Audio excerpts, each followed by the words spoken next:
Our first speaker at this time is Haley Thies. I may have pronounced that incorrectly. Please come up to the podium and proceed with your comments to the board. Sorry if I pronounced your name incorrectly, Haley.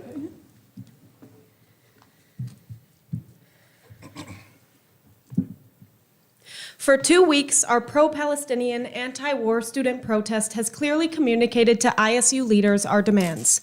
Call for ceasefire, disclose all investments and spending, divest from all companies complicit in Israel's war crimes, militarizations, and human rights violations. Release a statement in support of ISU's Palestinian student body and recognize the international rights of the Palestinian people. Yet the most basic ask, to be granted an official meeting to discuss these goals and how they can be achieved, has been patronizingly ignored. The only on-topic conversation President Tarhouli has had with protesters surrounding the cause took place on May 3rd, with the students conducting a peaceful sit-in outside his office, who later that day were arrested and suspended. President Tarhouli has claimed that this short and unsubstantial discussion was a good faith meeting, despite it being unplanned, unofficial, and lacking actionable responses. The whole root of our co-protesters sit-in was to force collaboration from Tarhouli after previous emails requesting formal engagement from our admin had been ignored. Please pay close attention to the following evidence of this dismissive behavior. Our first FOIA request sent to the President, Board of Trustees, and other admin on April 25th specifically asked in request number 3, would ISU be willing to work in conjunction with its students? No recipients responded. Rather, request 3 was answered by the Public Records Office with an unconnected reply, quote, the university continues to explore this complicated issue which requires consultation and further review with stakeholders. Are the stakeholders more important than your students' concerns about genocide? It seems that money is ISU's priority, so remember that our tuition is a huge part of your funding. Let's move on to the next instance. On April 29th, Tarhouli, the Board of Trustees, and other administrators received an email detailing our demands and adding, quote, we are reaching out in hopes of engaging in conversation and planning steps to help you remove ISU's complicity in genocide. We look forward to a response so that we can work together and proceed. This email never received a reply. 4 days later, on May 3rd, the day of the sit-in which ended in arrests, a representative from Students for Justice in Palestine emailed President Tarhouli restating our demands and adding, quote, please take appropriate and immediate action to schedule and meet with a small group of the ISU SJP student leaders.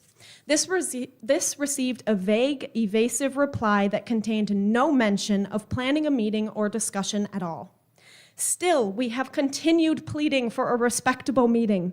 Just this Tuesday, the 7th, President Tarhouli, the Board of Trustees, and other administrators received another email requesting a meeting with the president and detailing the steps of how ISU can fulfill our first demand of calling for a ceasefire in Gaza. Shocker, the email is still awaiting a reply.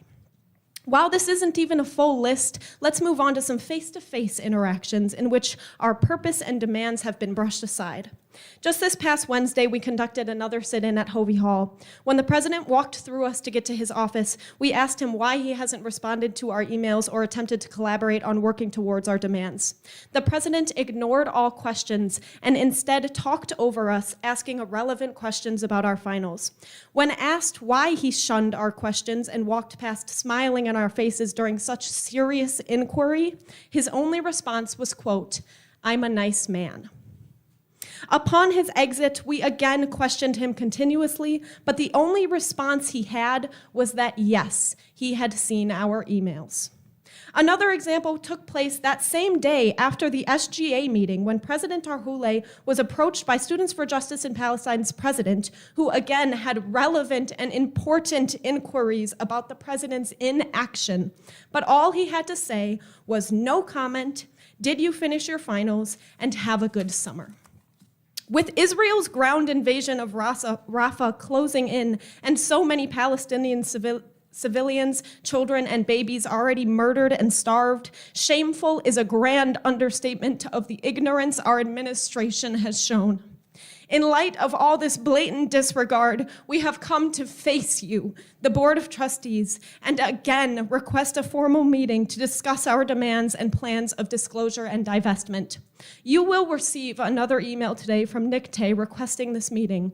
We ask genuinely that you are attentive to this and respond with dates and times that would work for this collaboration. Proof of all of these emails will be sent to you. Thank you, Haley Thies.